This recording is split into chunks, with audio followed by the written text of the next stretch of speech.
On a cold December night in 1991, a fire blazed in a small Austin yogurt shop. But that fire hid a more terrifying truth. For teenage girls bound, gagged, shot, and left to die.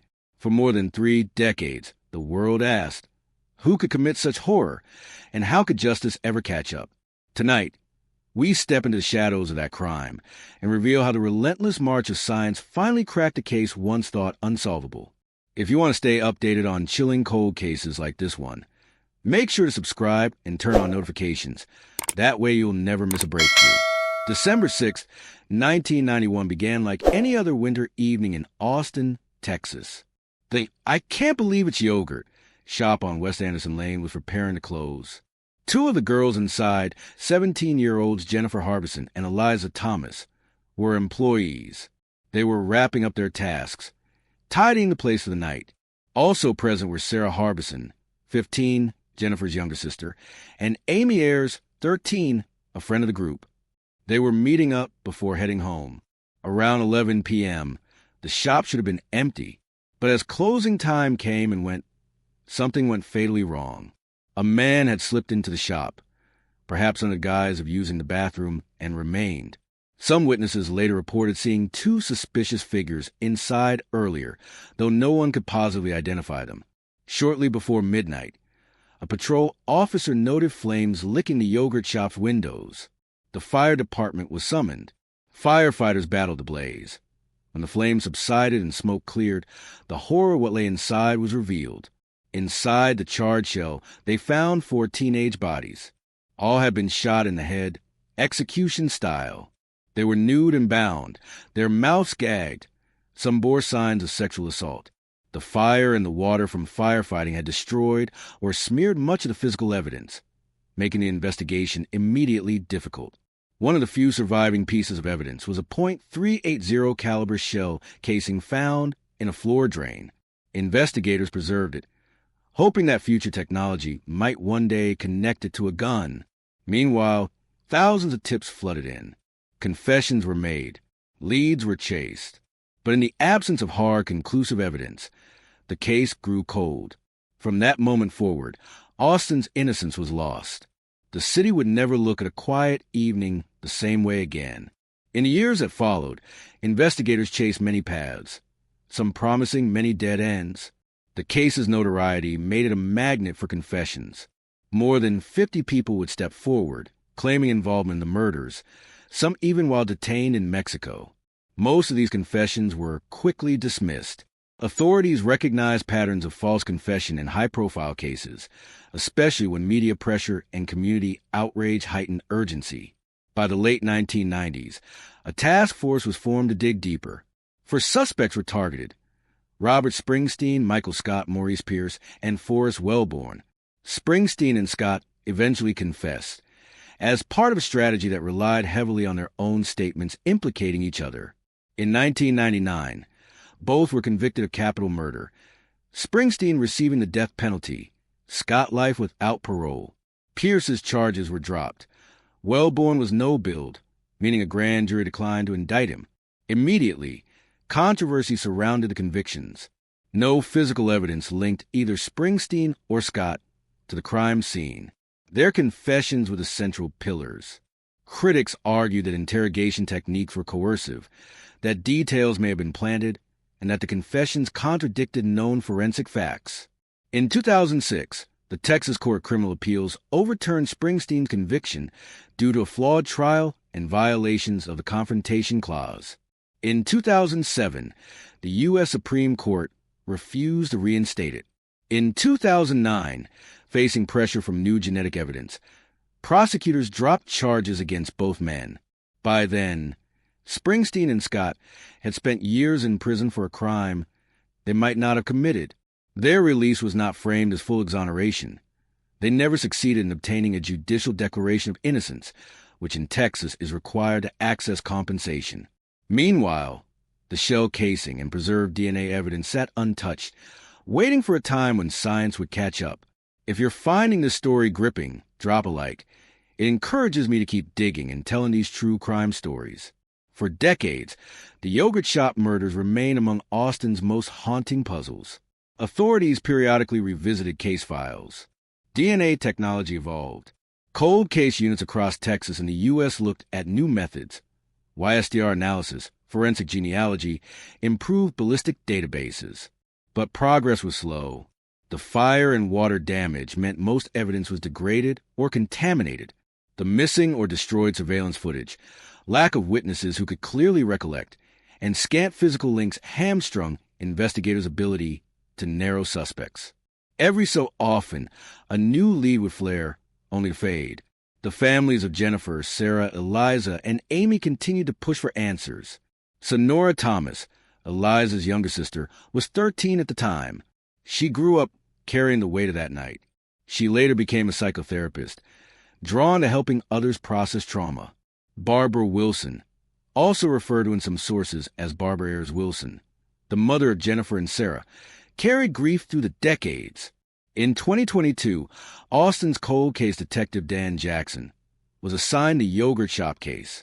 Jackson's approach, collaborating with forensic genealogy experts, revisiting old evidence with modern tools, laid the groundwork for what will become the final breakthrough. The turning point arrived in mid-2025. Detective Jackson and the APD Cold Case Homicide Unit decided to re-examine the .380 shell casing that had been in storage for decades. Though previously unsubmitted to NIBIN, National Integrated Ballistic Information Network, Jackson re-entered the casing into the database. In July, a NIBIN had emerged. That same firearm, or at least one producing near-identical ballistic signatures, had been used in a 1998 case in Kentucky. The matching pattern gave Jackson a critical lead. Simultaneously, forensic labs across the country were approached with a preserved DNA profile from the crime scene. Investigators requested a manual search of YSDR, male Y chromosome, profiles that might align with the unknown. The South Carolina State Lab responded. They had a complete 27 allele YSDR match to the profile from yogurt shop evidence. That match corresponded to Robert Eugene Brasher's. To strengthen the link, investigators re-examined DNA found under the fingernails of Amy Ayers. They determined that she had scratched at her assailant in the final moments of her life, and that might just be her last act of defense. Her fingernail DNA was retested and yielded a match to Brasher's. Jackson commented, "Amy's final moments on this earth were to solve this case for us." Ballistics and DNA now converged. The casing matched weapon signature. The DNA matched human bone and biological traces. Authorities declared Brasher's the suspect most likely responsible. Brasher's died by suicide in 1999 during a standoff with law enforcement in Missouri, making prosecution impossible. But the weight of evidence now allowed a long overdue reshaping of this case. As APD and Travis County District Attorney Jose Garza acknowledged, the evidence overwhelmingly points to guilt of one man and exonerates those previously convicted. Garza has even pledged to take responsibility for past prosecutorial mistakes. Robert Eugene Brasher's was born March 13, 1958. Over his lifetime, he acquired a criminal record marked by violence, sexual assault, and murder across several states. He is known to have committed or been linked posthumously to murders and rapes in Missouri, Tennessee, South Carolina, and Kentucky. Brasher's killed himself in 1999 during a police confrontation. That ended his life, but not his ability to be held accountable in the court of forensic evidence. One striking detail: the same type of weapon used in the yogurt shop murders matched the gun used in his suicide, based on serial numbers and ballistic signatures. Across his timeline, he used multiple aliases and moved across states, complicating earlier attempt to link him to the 1991 crime. It required modern DNA and genealogy tools and persistence by investigators to bring his name into focus. Though Brasher's can no longer be tried, the investigation into his movements in Texas, possible accomplices, and related cold cases continues. Austin's breakthrough is not the end, only a new chapter. If you're learning from deep case breakthroughs like this, consider subscribing. Every new subscriber helps me bring you even more in-depth analysis. The yogurt shop murders could not have been solved in 1991. The tools simply did not exist. The fire damage, missing surveillance, and scant viable evidence all made this one of the most difficult homicide investigations in U.S. history. It was the re-entry of the shell casing into NEBEAN, a manual YSDR database search, and revisiting preserved DNA that ultimately cracked the case. This shows that no case is ever truly dead. If evidence remains, advances in science may one day bring justice. Springsteen and Scott lived through years of imprisonment based largely on confessions later deemed unreliable. Their exonerations came only after advances in DNA testing. This underscores the systemic risk of basing murder convictions on confession alone, especially in emotionally charged cases. The prosecutorial and police institutions involved have been called to account. The district attorney has publicly apologized, acknowledging mistakes and expressing willingness to correct past wrongs. For Sonora Thomas, Barbara Wilson, and countless others, daily life carried grief, unanswered questions, and frustration with a system that failed them. But they never fully let go. Their demand for truth, remembrance, and accountability kept pressure alive through years of silence. It took decades, but the desperation, patience, and courage of families made a difference. This story should give hope to families of unsolved crimes everywhere. Evidence from decades ago may still hold the key. Many cold case units across the U.S. are now re-examining old files, dusty evidence rooms, and genetic databases. Never stop pushing. The tech may one day catch up. Let's imagine that night, step by step, based on known facts and careful inference. The girls finish work. Closing routines underway. A man enters a shop via back door, under pretense, perhaps aided by distraction or a jammed door. He waits. The girls, unsuspecting, focus on locking up. The man attacks suddenly, overpowering them. He binds and gags, using underwear and cloth. At least one of the girls resists. Amy Ayers, in her final act, scratches at her attacker, leaving DNA under her nails. Shots ring out. Multiple weapons may have been used, .22 and .380. The perpetrator sets the store ablaze, perhaps to conceal evidence or create confusion. The fire and smoke damage overwhelm some remains. He flees, possibly exiting to the back door, which is later found unlocked. Firefighters and police arrive too late. They find victims partially charred, some unrecognizable, tangled in bindings. This sequence reflects the brutality, planning, and cold execution behind the crime. It also highlights how meticulously destructive the attacker was, destroying clues, leaving little trace beyond the barest of fingerprints in history. Even with Brasher's identified, many questions remain. Was he acting alone? Some analysts suggest 2 guns were used, opening the possibility of accomplices. What was the motive? Robbery seems unlikely. Only a small sum, reportedly $50, was taken.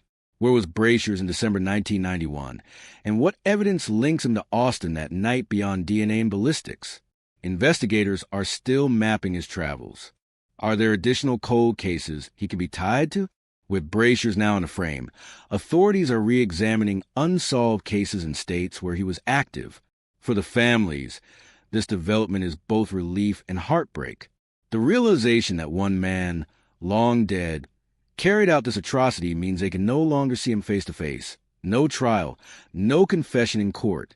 Yet, at least the curtain is lifted. Barbara Wilson said, "It's been so long, all we ever wanted for this case was the truth." Sonora Thomas, now a therapist, hopes to finally lay down some of her burden, to go out feeling a little bit lighter, putting this story behind us. The city of Austin, too, sees this as a moment of collective closure. A mayor declared, "We can take heart in having one more piece of the puzzle solved." We learn a lot from this case.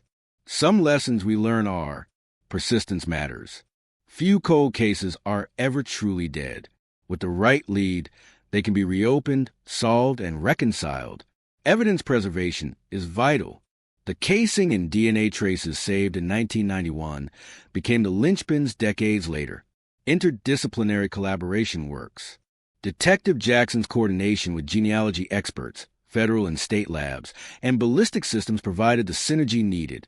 Transparency and accountability are essential. Mistakes were made, coerced confessions, wrongful convictions, and the system must admit them to learn and evolve. Comfort for victims' families is not full restoration, but truth is a start. Closure rarely erases pain, but it helps in turning pages. For 34 years, the yogurt shop murders haunted Austin. For beautiful young lives were cut short. Their families carried question after question. The city carried a wound it could not heal. Now, science has delivered the breakthrough. Robert Eugene Brasher's long dead is a suspect with the strongest forensic link. While he cannot be tried, justice has at least advanced, and the wrongly convicted have been cleared in the public record. This case stands as a testament to the perseverance of investigators, the heartbreak of victims' families, and the evolving power of forensic science. It reminds us some stories are not solved overnight. They require decades, stubborn belief, and the gradual sharpening of tools. If you stayed until the end, thank you for walking this journey with me. If you're fascinated by true crime breakthroughs like this, subscribe, hit the bell icon, and join me next time as we dive into another cold case, where the past meets the future, and truth refuses to stay buried. Until then, keep questioning, keep remembering, and never lose hope that justice, even delayed, is still justice.